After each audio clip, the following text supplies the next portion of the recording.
It's extremely popular right now to hate on Bethesda's Fallout 76, and you don't really have to go far online, especially on YouTube, to find videos outright bashing the game. I mean, I made one myself.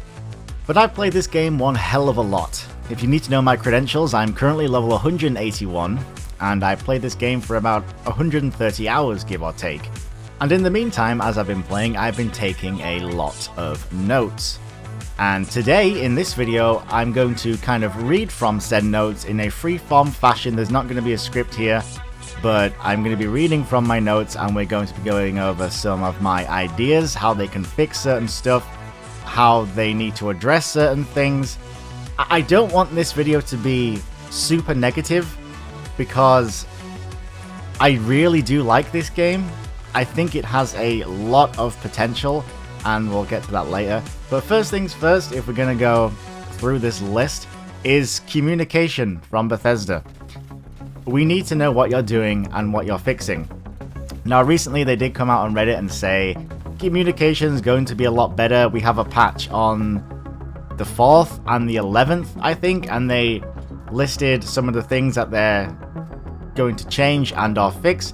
But what I need is specific fixes, because the bugs that are prevalent in this game can be very user specific. For example, I myself have a problem with a certain questline which I just cannot complete. And I've looked it up and I can't find anything else. Nobody else is having this issue. If I'm a regular casual player that has a problem with the quest and can't finish it, if I look to see the patch notes that Bethesda are releasing online and I don't see that quest there or that specific bug in that list, I'm just going to give up on it. And Bethesda recently have been saying, we have fixed a numerous amount of bugs. Well, what are these bugs that have been fixed? We need to know, because there are a lot of bugs in this game. So not only does communication from Bethesda need to be more prevalent every week minimum, because this game is in dire need of a relaunch. It's only been, what, 2 weeks since the game came out, and it's a fucking dumpster fire. Not only from the game's technical point, but the PR point as well. This game has a bad image, and it needs to be addressed sooner rather than later, because this game will not survive if we keep going down this path. There needs to be fixes yesterday. And speaking of fixes, I think being Bethesda isn't an excuse to launch a buggy game. So players that are defending Bethesda for releasing a buggy game, I think that is the wrong mindset to have. I think just because they're Bethesda, we shouldn't expect a buggy game. That is a terrible, terrible reputation to uphold. And I've always thought of Bethesda as fantastic, brilliant world builders, but they are fucking terrible at making games. And that is not a standard you should be proud of, nor you should defend. If you like the game or hate it, this game is a buggy piece of shit. And you will run into a bug every 5 minutes.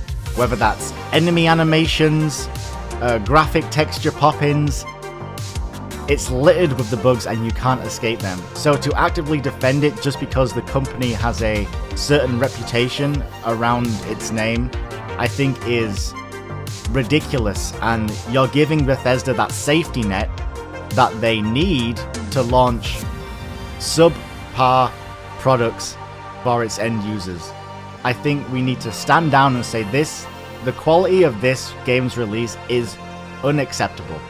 And I don't want to be overly dramatic, because there's fucking thousands of videos online of people just bashing the game. I played this game for 20 hours and I refused to play anymore. It was awful. It's like, shut the fuck up. You're paid to play video games. Shut the fuck up. Alright, you fucking idiot. Okay? I played this game for nearly 200 hours, and if I could play the game for 200 hours, you can play for 20 hours if it's your fucking job, you moron. Jesus Christ. Anyway, moving on. Sorry about that. Moving on, the end game is not good. I'm currently at the end game now, and I've fallen into this end game cycle of farming materials for ammo, to create ammo. I then spend the ammo on farming legendaries, and then I rinse and repeat it. There's not really an incentive to do the queen, which is fun, and we'll get to that later, but the queen is fun. But right now, the endgame cycle is just really boring, and it's not engaging at all. It's literally going out to farm materials, spending those materials on the hopes that you get a good roll on a legendary. And it's not fun, it's not engaging, as I said, and it needs to be improved. There needs to be endgame dungeons, which there are going to be with the vaults, but like I said, the wheels need to get set in motion. These things need to happen sooner rather than later. These things should already be in. The Scorch Beast Queen is not enough for endgame material. There needs to be higher level dungeons, higher level activities for high level people to participate in, because right now the endgame consists of farming and it's just not fun for anyone. Speaking of that, the nuke silos I find are far too easy. To launch a nuke in this game should require a full team. It should take an entire squad to launch a nuke, and I feel with the way the nuke codes launch now, so if you don't know, you go out into the world, you find 8 pieces of the nuke code, and then you decipher those pieces, and then you launch the nuke once you completed the silo dungeon. The bad thing is though, those codes can be cracked within an hour of the codes being reset, and you can completely negate going out and finding those codes if you just go onto Reddit and somebody's already done it, and that's it. I feel the launching the nuke portion of the game should be silo specific to that world. So what that means is you gather a squad and you go into the silo, and the code required to launch the nuke is that silo specific and that world specific. So your squad has to figure it out.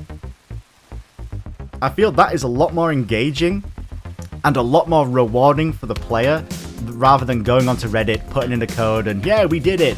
It's far too easy. Not only that, is the enemies in there are far too easy.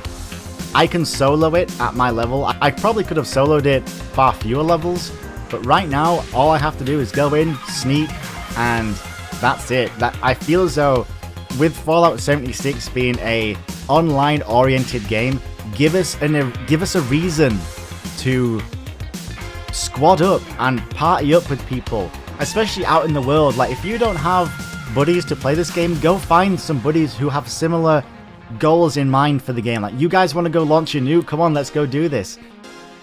It's just far too easy right now to launch a nuke, and with that comes endgame incentives. If the endgame is easy, the fun, or the possible fun that you could have in the game is going to drop off dramatically.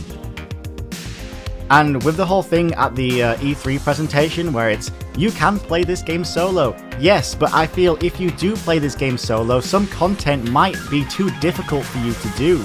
You can play World of Warcraft solo. You can play Elder Scrolls Online solo. But if you want to do endgame stuff that has hard enemies, you're going to need a group. And there's no two ways around that. So with the whole game incentivizing grouping up and playing online, there needs to be activities like hard to do difficult dungeons, such as launching a nuclear missile. That should require more than one person, because right now it's far too easy to do. And I just casually do. It's like, yeah, I'm kind of bored. I'm just going to go launch a nuke. Okay, and then 15 minutes later, there we go. Right, have fun, guys. And the bottom line is, what I'm trying to get across is, it's just too easy. Launching a nuke is far too easy, and they need to do something about it. And with that saying, Scorch Beasts. Now, Scorch Beasts, I can't stand them. I fucking hate them. They are so annoying. And Scorch Beasts are supposed to be this, much like the Skyrim dragons. I don't think for once in Skyrim I ever got annoyed at a dragon. When I encountered one, it was always, oh, wow, holy shit, okay, let's do this. With Scorch Beasts, it's just like, oh, for fuck's sake. Because they have this attack, and I don't know if it's bugged, where they will continuously fire their sonic wave at you. You can't see shit, you can't hit it, and then you wait and you hide until it lands. Or, if you're in power armor, you stand there because the fucking thing can't kill you.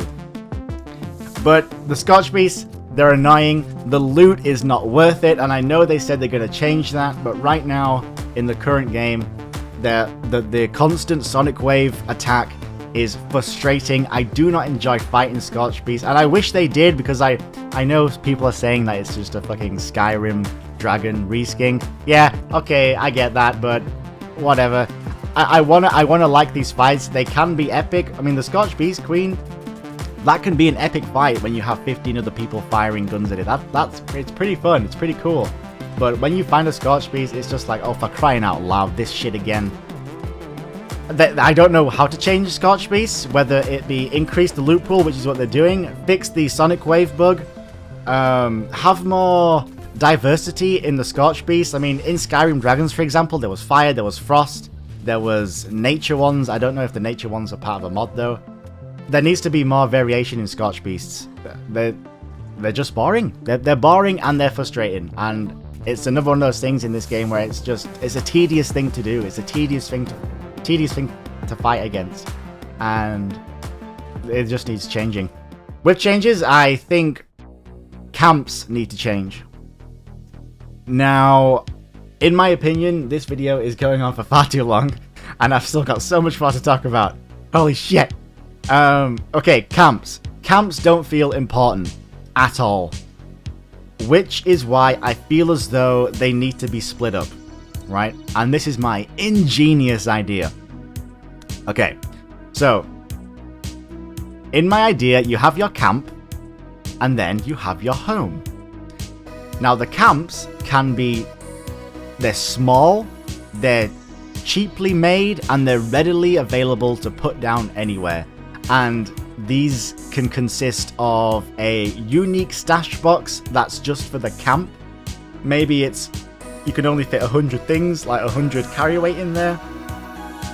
The bog standard fire pit, the crafting stations, and you can put this anywhere, right? And then you have your home with an increased budget, an increased stash size, and that is always where you put it. This is your home, and it's going to cost you a lot of money and a lot of time to move it, because you want to establish an area of the map that is yours. And that is something that I feel Fallout 76 tried to do, but failed miserably. Like, I have moved my camp about 10 times now, and no matter where I move it, I just don't get a real sense of, yeah, this is where I'm setting up camp, this is my spot, and nobody else's, this is my home. I just don't get that. Because maybe it comes down to we don't have a lot of tools to work with, compared to a modded version of Fallout 4 where you could make the most intricate structures you can think of. This feels very bare bones, and it lacks a sense of identity, honestly. And I know I throw that around a lot, but my camp currently, it's just a place where I fast travel to, repair my shit, unload my shit, and then move on. And I really don't like that. I want there to be this presence that your camps give off, and at the moment it just doesn't have that. So maybe splitting it into the camp and the home thing, so you have this cheaper alternative where you can carry those smaller things, and that could even be put into character roleplay. Maybe you're this wanderer who goes from town to town. I'm just doing the Fallout 4 trailer now. But you can move wherever you want. If you don't want to establish a home, that's fine. So if you don't want to establish a home, you will have more materials, but you won't have enough space to put them in. Right? If you do establish a home, you'll have less materials because you've used those materials to build a bigger structure. But with that comes, you have places to put all of your findings, a gathering spot for your friends. Who knows? At the moment, the camp system feels very unfinished. It just feels unfinished. And swiftly moving on. Okay, so next is weapon damage. Now, weapon damage is just weird. It's in a weird spot right now. If you're a melee character, you are far too strong, because not only are you not spending materials such as ammo to kill your targets, but you're actually killing them quicker than those who do. And with the strength special stat directly affecting melee damage, it's just so powerful right now. When the Scorchbeast Queen lands, I just see 6 or 7 people rush over to it with the melee weapon. And I just don't like that. I think ranged weapons, especially laser and plasma weapons, need changing. Laser, I feel, is super underpowered, and plasma weapons just don't work sometimes. If they're in melee range, plasma weapons just don't work. A fully upgraded laser rifle does hardly any damage and breaks after 6 shots if you have the 4-shot emitter. 6 shots and it breaks. That's ridiculous. You are spending so many resources repairing things and making the ammo, if you don't go to the munitions factory, to do a 1/6 of a melee weapon. And this is even without melee cards, melee perk points. Weapon balance needs to change drastically, especially riflemen. Riflemen, if you're not using a handmade or a Gauss rifle, then why bother? Why bother? Just go melee. And that could be the same for everything. If you're using heavy weapons, you've already spec'd in strength, just go melee. So, yeah, weapon balance needs to change drastically. Now, speaking of weapons, mob tagging is stupid. If you don't know what mob tagging is, you need to shoot and do damage to the enemy to get credited for that enemy dying. So if you to get XP and to get loot rewards from the enemy, you have to shoot it, right? This makes sense when you are a lone wanderer, right? If you're not in a group, sure, you have to shoot the enemy to get credited for it. So there's no, what's the word? Leeching. So there's no leeching, all right? If you're in a group, you should not have to do that. It should be proximity based. If you are in the same proximity as one of your teammates that have killed a mob, you should get XP and the loot rewards. That's how I feel anyway. And this is why I'm talking about proximity. If you are on the other side of the map to your friend, and your friend kills something, no, you shouldn't get rewarded for that. You should not get XP or loot, because you're on the other side of the map. But if you're in close proximity, and you're both taking over a bunker, an area of interest, and your teammate goes around the back of the house, shotguns a ghoul in the face and kills it, you should get rewarded for that, because it incentivizes group play. It incentivizes going around with your friends or your group and clearing things and killing things. Whereas if I say, guys, there's a legendary in front of me, my team stop what they're doing and they come and I'll tag it. And that's just, it ruins the flow of the gameplay, especially in nukes areas, because there's a lot of legendaries in the nuke zone. And if you're not using a area of effect weapon, then what's the point? Because you're going to miss out on so much potential loot and XP, because you're not tagging every single enemy. And I'll reiterate it. So, if you're in a group and you're in close proximity to each other, you should not have to tag the enemy to get rewards. You could even go so far as you don't get as much XP. You get more XP for killing it, but if you don't, you're still rewarded with a fraction of the XP that would have been rewarded if you had killed it yourself. I think that would make sense, right? Now, this next one is kind of subjective, and this is when you're entering a nuke zone, it should put everyone on passive mode by default. Because when you're in the nuke zone, people tend to be using their best stuff, they're using explosives, and I had a really bad situation with this. I didn't know the passive option was a thing until fairly recently, like maybe a week ago. And we spawned the Scorchbeast Queen, and I went in there with a mini nuke and a auto grenade launcher, and some fucker put his camp up when we spawned in the Queen. And his camp consisted of missile turrets, it was a big wooden structure, and the Queen obviously went for it. The Queen was attacking this camp that this guy had put up when we nuked it. And I fired at the Queen with a mini nuke. I was wanted for 80 caps because I destroyed some of his structure when I did it. And obviously, they all killed me. They all killed me because I was wanted, and why not? It's free money. So I think... and again, this is kind of subjective, because you could argue that it was my fault for using an explosive weapon near a base. I get that. But in my opinion, I think you're all in there to do a job. You're all in there to kill the queen. You're all in there to kill nuked enemies. Just put everybody in passive mode. That's my opinion anyway. Okay. More food and drink need to give buffs. I like playing survival games where you have to manage your food and drink, but right now it's such an afterthought. So I just do it so I get my max potential AP, right? I feel a cool idea, and again, these ideas might sound shit to you, and that's, you know what, that's okay. We can disagree on things and still be civil, alright? I feel as though there could be a cool cooking skill in Charisma that gives everybody a certain buff. Like, it could be 5% more damage. So, what I'm thinking of is, if you've ever raided in World of Warcraft, there's always a cook that brings a feast. And what a feast is, you put down this feast and everybody in your party can go up and take a plate. And they eat it. And it gives them a buff. I think that would be really cool to bring into Fallout, right? You could be the chef of your group. You could say, okay guys, I have this, I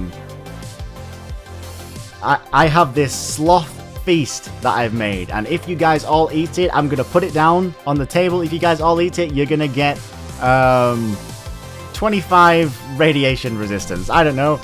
But does that make sense? Like, having these big plates, these big feasts that you can cook, and it might require a lot of materials, but I could see this being really cool and interesting. Like, okay guys, we're off to go do a nuke zone.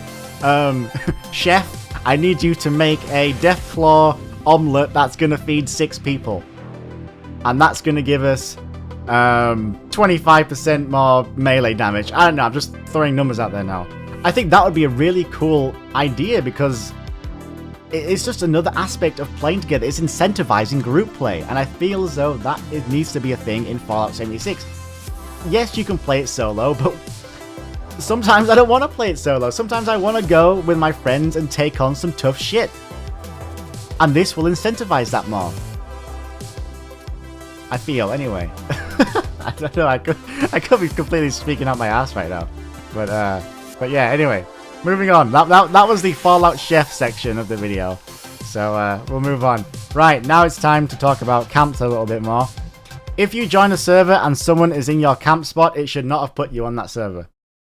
I feel as though that's self-explanatory. The server should do a server-wide check for your camp's location. If that camp's location has been occupied by another, it will find you a different server. Now, there is other things that come into play, like what if your friend's on a server and you want to join your friend and it's like, oh wait, sorry dude, I can't join, someone's in my fucking camp spot. I get there might be some problems, but the whole... If you join a server and somebody's in your camp spot, it's such a fucking pain in the ass to get your camp back. Because it stores everything as a blueprint, but if you save an entire blueprint, good fucking luck putting that blueprint down again. Good fucking luck, because I gather it's fucking impossible. But not only that, sometimes it will break your camp into sections of stored things. So let's say on one side of the camp you have an area where you had your generator, you had a couple of crates. On one side of the camp, it'll have your tent and a bed. It will store them as like this kind of Lego set that you have to put together. And again, good luck putting those down, because the game does not want you to put them down at all. There's problems with thinking the structures are floating, which is just not the case. I can see it right in front of me. The structure is not floating. It should allow me to put it down, but it's not. There's a lot of things that could potentially go wrong in this whole server-wide checking for a camp thing. I get that, but just out of ease of access, if you're a solo player, this would be beautiful. If you're a player who likes to play in a party, I get where there could be some trouble with this. I completely get that. But right now, loading into a server and thinking, right, I'm going to go to my cat. Oh, motherfucker, somebody's in it. Son of a bitch. That's annoying. Because not only do you not have your crafting materials and benches present, sometimes it will just outright delete things. I had a situation where I had a camp that was made. It was beautiful. I'm a pretty good camp builder, if I do say so myself. And it was just gone. Deleted everything. Nothing was in the stored menu. All my crafting benches were deleted. And I had to go and farm materials to go put them back. It was very frustrating. It was very frustrating. Okay, next. The questing experience. The questing experience just wasn't engaging for me. There was one quest which was at the end of the Overseer's quest line. The one with Evan, I think his name is. If you actually listen to the holotapes and pay attention, it's actually kind of endearing and kind of horrible. Well, not horrible in like a bad way, but like the story was just really depressing, but really engaging. I really like that. So that right there shows me it does have the potential to be somewhat interesting and somewhat engaging. But the rest, after I played the beta, the beta, because it was on a time schedule, I kind of rushed through all the quests, didn't really pay much attention. None of them really stuck out. But once the game came out, I actually actively started paying attention to the quest and what was going on, and I just still wasn't interested. Maybe that's the non-humans, maybe that's the robots, maybe that's the holotapes, I don't know, maybe it's just the writing. But right now, the quest lines and the story of the game, I just didn't enjoy. It wasn't engaging at all, apart from the Overseer's quest line, which was very good towards the end. I would recommend paying attention to that, because I really did like it. And there is one in the Vault University. Go check that out, because it's very cool. It is very cool to see what happened there. Other than that, though, the main quests, the faction quests, they just weren't very good. They just simply weren't very good. And that's really all I have to say. There isn't. I don't want to say like, and this is how I would do quests, and then I don't know. I know I'm a shit writer. I am shit at character developing. I'm not going to give my 2 cents on how to improve quest lines. I just know for me personally, it wasn't engaging for me. I'm not going to tell them how to write, alright? But yeah, anyway, moving on. This is actually the last one. Holy shit, we did it. And only in 30 odd minutes. The UI is crap. And it's so hard to navigate in a real-time setting. In previous games, they did get away with it because when you opened the menu, when you opened your Pip-Boy, the game freezed. But in a real-time setting, it just doesn't work. Unless you use the favorites. But even that, if you're favoriting, like right now, on me, I have about 2 Fat Mans, 2 auto grenade launchers, a handmade rifle, a Tesla rifle. I even get confused when that's all in my favorites. That's like 9 favorites right there that I have to remember. And I know that might not sound a lot, but yeah, it's I get confused sometimes. Sometimes when I'm firing my assault rifle and all of a sudden I pull out this fucking mini nuke. Yeah, it's rough. But okay, so that's the list. The UI needs to change. Okay, the UI needs to change. That's the list that I came up with. If I'm honest, I don't like the mindless bashing this game's getting. I can see why people are frustrated, but I feel many people are just jumping on the bandwagon. I've had a lot of people come into my stream and just say, isn't this a shit game? It's like, well, I've played this game for a fucking 100 hours. If it was a shit game, I wouldn't have been playing it for 100 hours. It's okay to like this game. You know what? I'll say it. If you like this game, that's fucking fine by me. If you don't like this game, you know what? That's also fine. But I do. And if you try and belittle me for having fun with a game, then fuck off. Alright? I don't give a shit if you like it or not. I don't. I'm having fun with it. I know it's got issues. I'm not fucking blind to the issues. I want to be here when it fixes those issues. I want to support the company that made the game, even if they have been doing some shady as fuck business practices, which I do not agree with. But as the game goes, yes, it's a buggy piece of shit. I'm having fun with it. I fucking love this game. And if you don't love this game, if you think this game is shit, fine. but I'm gonna go over here and have some fun with a game that I like. And with that being said, I've been Paragon. I'm sorry for the wait for this video. I've been going through some shit, I'm not gonna lie. But this feels like more like a podcast. But normally I would have a very specific script and I would read it and then I would be done with it. But this is a lot more freeform. It feels more like a podcast.